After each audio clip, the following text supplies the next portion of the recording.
iniciando mais um programa Presença e Harmonia, uma realização da Ordem Rosa Cruz Amorque, grande loja da jurisdição de língua portuguesa. Hoje vamos conversar com o Frater Elias Nemir sobre generosidade. Confira!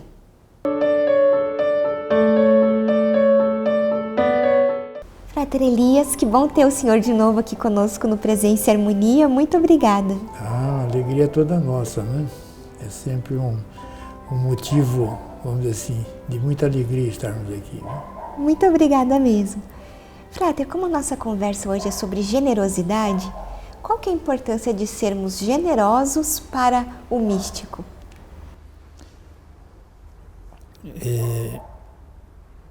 A importância é muito significativa porque tem tudo a ver, né?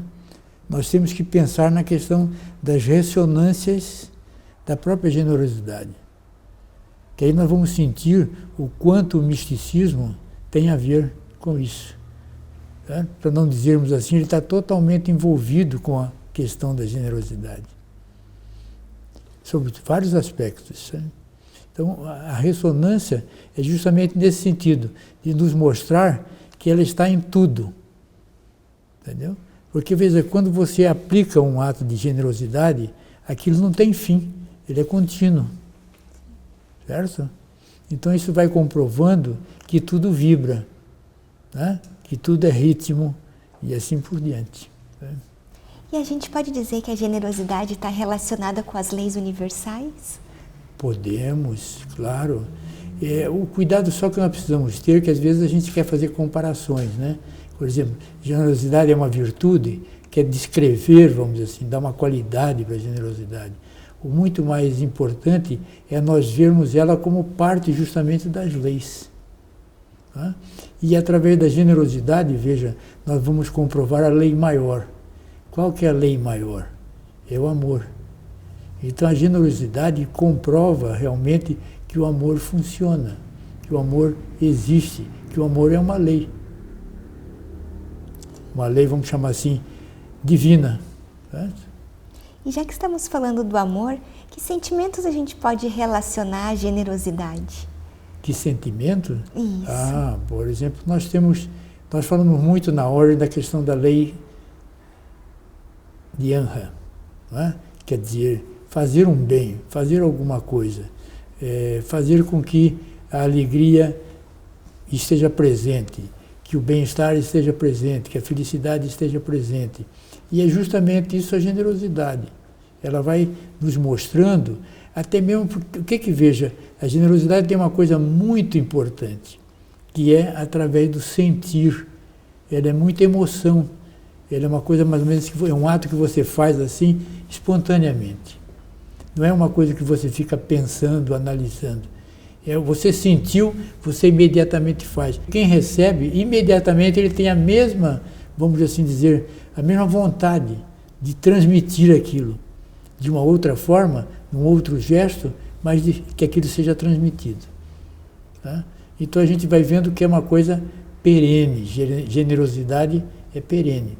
É mais ou menos como nós já falamos a respeito da esperança, né? Uhum. Generosidade tem muito a ver com a esperança, está muito aliado. Por isso nós precisamos entender as ressonâncias da generosidade. Aí nós vamos ver que está em tudo. Nós estamos aqui numa biblioteca da Ordem, que é uma fonte de generosidade. Não é? Uhum. A maior parte dos livros que estão aqui, se não todos, foram doados. Foram gestos de amor. Rosa Cruzes e não Rosa Cruzes também. Membros da comunidade. Um ato de generosidade. É. E o senhor, quando nós conversamos antes da entrevista, o senhor falou bastante a respeito do apóstolo Paulo. O que o cristianismo, a gente pode comentar que o cristianismo colaborou para a generosidade ou para a maneira como nós compreendemos a generosidade? Contribuiu muito, né?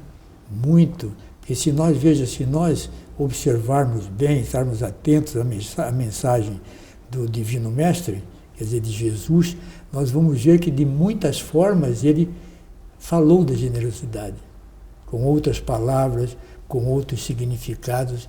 Por exemplo, o Sermão da Montanha está profundamente carregado de generosidade.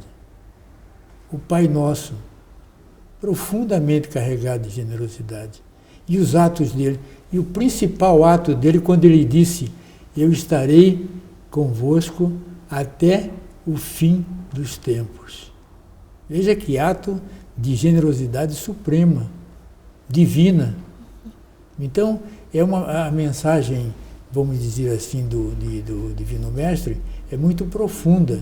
E Paulo, possivelmente, foi um dos que recebeu isso com muita intensidade, pela experiência dele. Quer dizer, ele vinha de uma corrente totalmente diferente, onde generosidade não existia. O que existia era o poder. É? Para mim manter o poder, se eu tiver que matar e executar, eu o farei.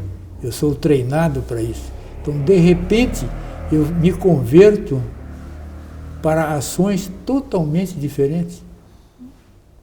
Quer dizer, eu preciso ver tudo com generosidade, com amor, com compaixão, com benevolência. Veja que mudança. Então, a nosso ver, Paulo foi uma das grandes demonstrações do cristianismo, da mensagem, vamos dizer assim, do Divino Mestre. Né? Nós já conversamos bastante em outros programas sobre o silêncio. A gente também pode relacionar e dizer que o silêncio é um ato de generosidade? Mas não tem a menor dúvida. E uma generosidade que podemos dizer assim, que começa até para sermos generosos consigo mesmo, vamos assim dizer. Porque o que nós menos sabemos fazer é silêncio. Não é isso? Tem vamos dizer assim, um fato que já ocorreu algumas vezes, que sempre nos chamou a atenção, e que valoriza muito o silêncio. Às vezes uma pessoa está falando consigo e você se mantém em silêncio. E ela fala.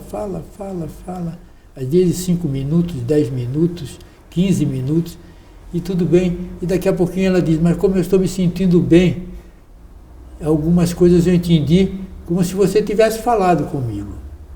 Entendeu? Então o silêncio, ele é profundamente, como dizia, tem uma mensagem muito profunda. Por isso que a teosofia, a Blavatsky falava muito na a voz do silêncio. Não é? Quer dizer, o silêncio nós temos que entender que ele fala, ele tem uma voz, ele tem uma mensagem. Daí a importância de nós conhecermos o silêncio. E é uma, vamos dizer assim, uma viagem muito interessante. E não é tão silenciosa como a gente pensa. Não é? Mas ela tem uma mensagem muito profunda.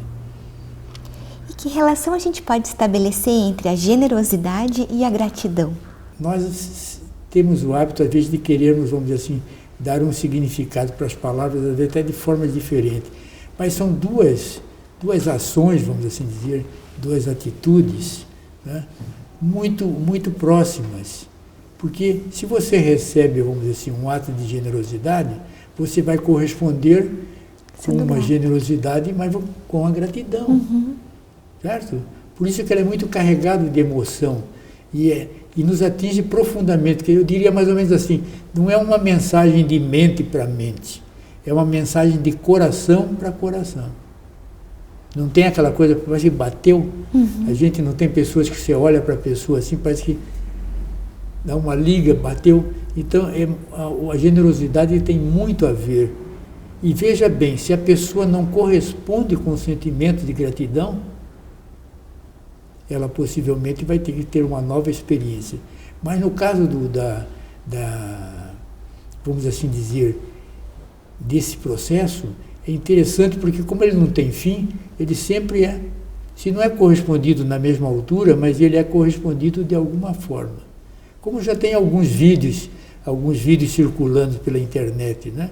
Então a pessoa viu a carteirinha, alguém esqueceu, levantou, deixou a carteirinha, que ele pega a carteirinha, passa, entrega para o outro vai, passa, deu alguns passos, viu o outro, ele esqueceu o livro. Então, ele é um efeito, vamos assim dizer, contínuo, um efeito cascata, vamos assim dizer. Tá bom? São elos que vão se ligando. Mas é muito importante nós termos em mente que é do coração. Veja, a gratidão tem muito a ver com o coração. A gratidão não é muito uma coisa apenas mental, como a gente pensa. Não é? Tem muito a ver com o coração. E quais são os antagonistas da generosidade? Tem tantos, tem muitos, né? Tem muitos. E, às vezes, até são grandes lições, viu? São grandes lições. O antagonismo, ele é sempre uma lição muito forte. Por isso, às vezes, nós aprendemos, o nosso aprendizado é pelo antagonismo. Nós temos que entender que todos nós estamos num processo de crescimento, de evolução. Mesmo aquele que está no procedimento mais antagônico, mais criminoso até diria. Ele está. O que ele precisa é um tempo para ter a compreensão disso. Que tem pessoas que às vezes recebem um ato, mas não rejeitam. Rejeitam, né? Mas quando há o ato, veja que coisa interessante no processo de um ato de amor, ele recebe. Então nós temos que entender bem que essa questão do antagonismo, ela é muito colocada, ou até se apresenta, pelo conhecimento que nós temos, porque muitas das vezes é por ignorância. A nossa reação é por ignorância, é por revolta, às vezes até, como nós falamos, kármica. Veja, é difícil nós entendermos isso, mas tem muitas pessoas que estão falando em defesa, vamos falar uma coisa racial agora, mas em defesa, vamos dizer assim, do negro, e ele está como negro nessa... Mas, na verdade, ele foi um perseguidor numa vida anterior. Então, o antagonismo tem muito a ver, às vezes, com experiências passadas. Certo. Não sei se me fiz entender. Sim, sim. Depende do nível desse antagonismo, né? Da maneira como a gente sente. Da maneira como a gente sente. A palavra sentir é muito importante, porque, às vezes, é apenas como rejeição. A coisa está tão fortemente arraigada em mim que eu simplesmente rejeito. Às vezes nem olho, pode observar que tem ações que a pessoa nem olha. Ela simplesmente diz não e rejeita.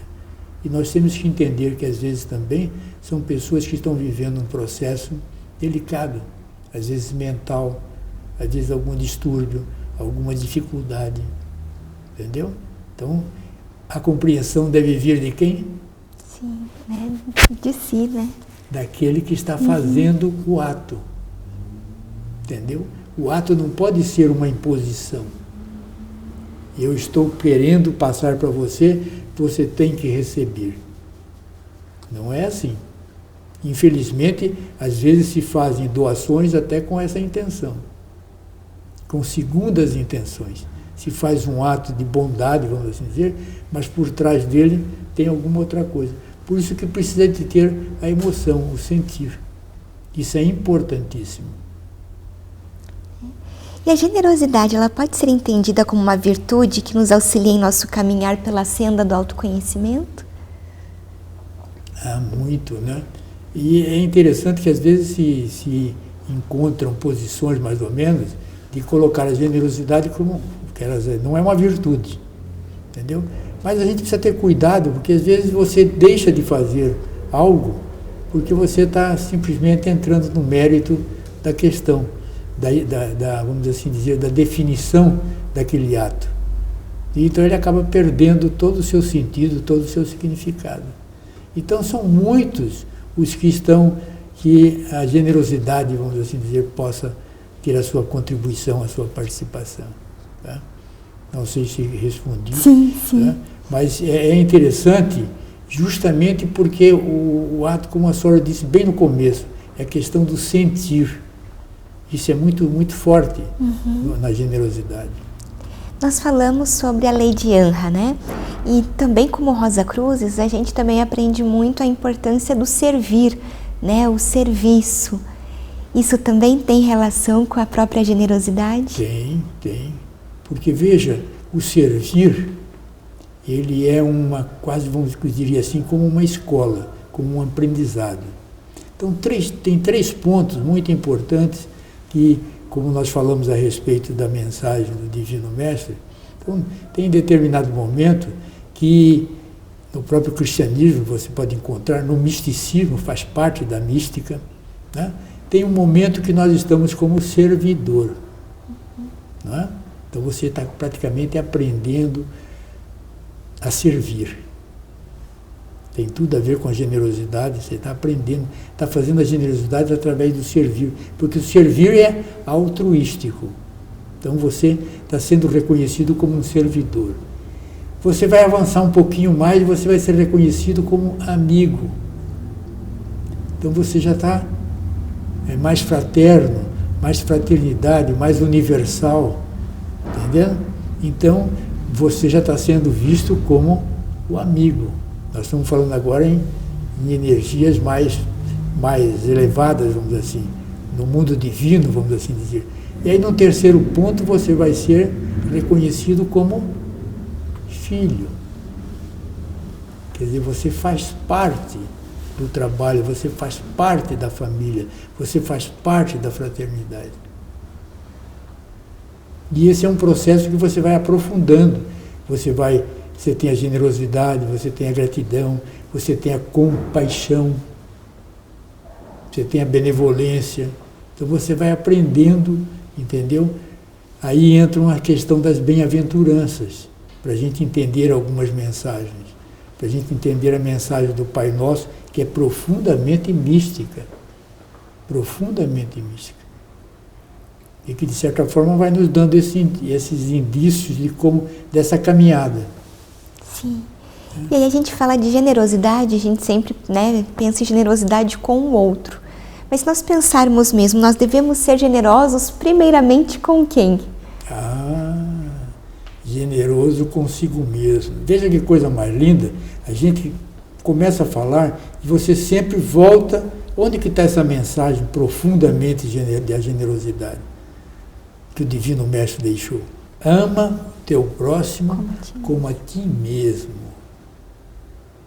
E a gente precisa ter cuidado, porque esse a ti mesmo é importantíssimo. Todo o fundamento está no a ti mesmo. Porque nós precisamos aprender a nos amarmos, precisamos aprender a sermos generosos com quem? Consigo mesmo. Porque quem mais nos condena, quem mais nos reprime, quem mais nos desaprova? Nós mesmos. O muito que a gente pode conseguir é aprender alguma coisinha com alguém, mas depois o professor maior vai ser você mesmo. Você que vai dizer, não posso, não faça isso, você não vai conseguir. Não é isso?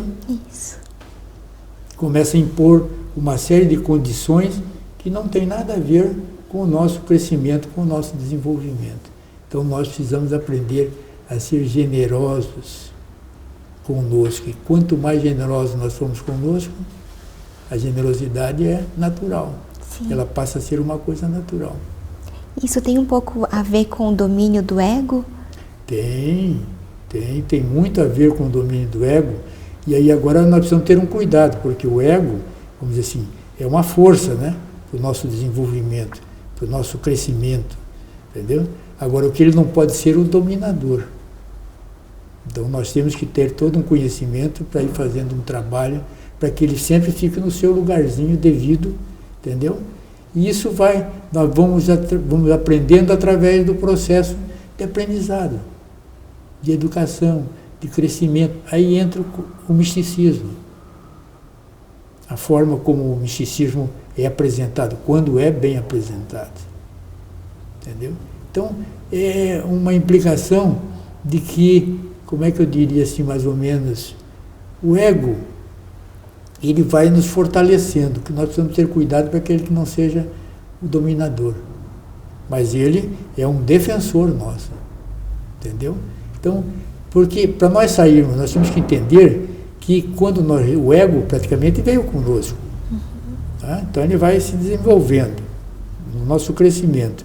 Então, nós temos que ir encontrando elementos para despertando, à medida que porque tem algumas pessoas que não sabem nem o que é isso. Porque o ego está muito ligado à consciência humana. Entendeu? À medida que você vai despertando para a consciência divina,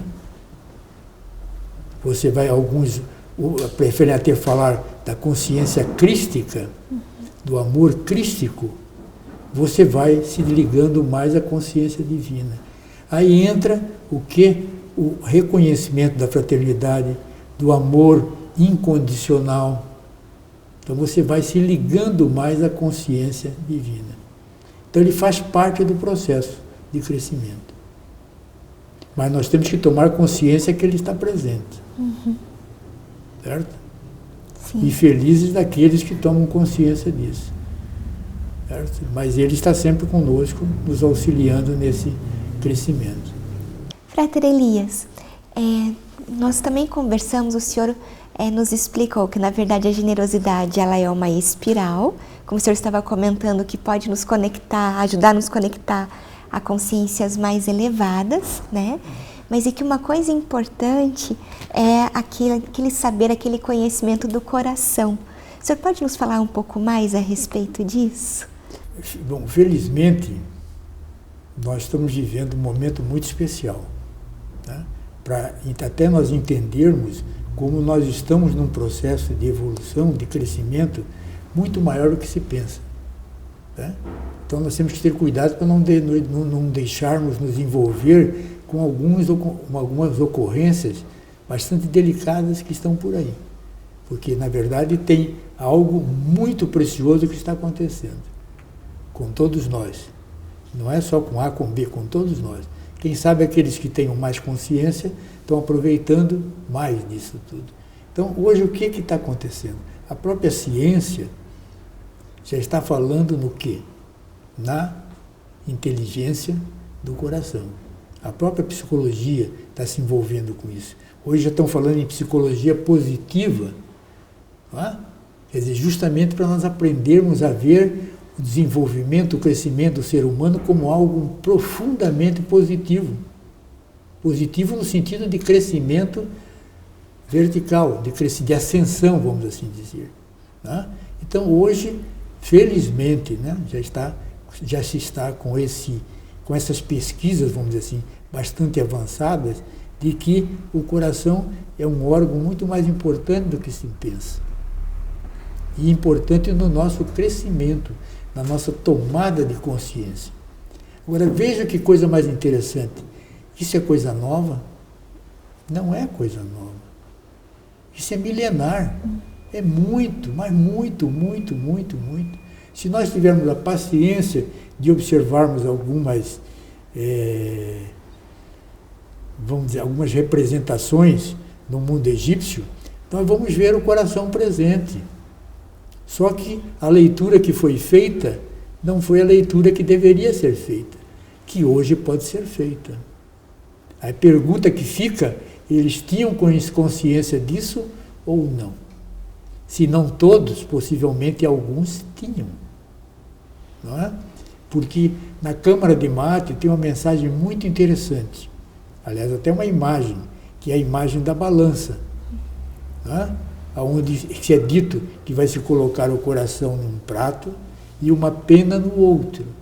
Mas olha o que era dito, que o seu coração pese menos do que a pena, a pluma. Então se passou a se conhecer a pena de Marte, vamos dizer assim, a Câmara de Marte. Quer dizer, para você dizer isso, significa que houve uma elevação, uma purificação em um grau muito elevado do coração. Através do quê? Dos seus atos, da sua generosidade, da sua gratidão, do seu reconhecimento, vamos chamar de um mundo divino, e assim por diante. E isso não está só presente no Egito, tem outras. Mesmo aqui, mais próximo de nós, no mundo asteca, tudo já se cultivava o coração. Só que hoje é a ciência que está falando. E no nosso tempo, o que a ciência fala tem um peso muito grande. Entendeu? Então, felizes de nós que estamos vendo tudo isso. Agora, que cada um de nós consiga realmente aproveitar tudo isso para fazer a sua leitura, o seu crescimento, o seu despertar. Sim. E a gente consegue definir as características de uma pessoa generosa? Olha, como que diria? Na verdade, não há essa preocupação, não é? Não há essa preocupação, porque o ato por si só, ele já fala. Tem uma coisa que, quem sabe, vai definir mais isto. Nos lembramos sempre disso quando vem a esse ponto, da Madre Teresa de Calcutá, que era uma pessoa que a generosidade estava acima do... Né? Então, numa das visitas que ela fez, acho que, se não me falha a memória, foi na Índia ou num outro país, onde tinham banqueiros, etc. Então, aquela coisa, todo mundo quer conhecer a generosidade. Quando ela se aparece, todas as pessoas querem conhecê-la, porque ela é a expressão. Então, ela ia andando, entrando, aquele jeitinho dela, pequenininha, estava entrando, e daqui a pouco ela ouviu um comentário mais ou menos assim: "Puxa vida, o que ela faz, eu não faria nem por $1 milhão. Para ele falar isso, devia ser uma pessoa que tem 50 milhões, 100 milhões de dólares. Eu não faria nem por um. Aí ela ouviu, virou, voltou e disse assim: "Mas eu faço por amor.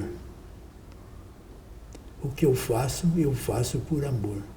Então, é a verdadeira expressão da generosidade, e muito mais até do que tudo da generosidade, mas do amor como uma expressão viva. Porque a generosidade, ela vai crescendo e ela vai se transformando numa expressão viva do amor. Sim.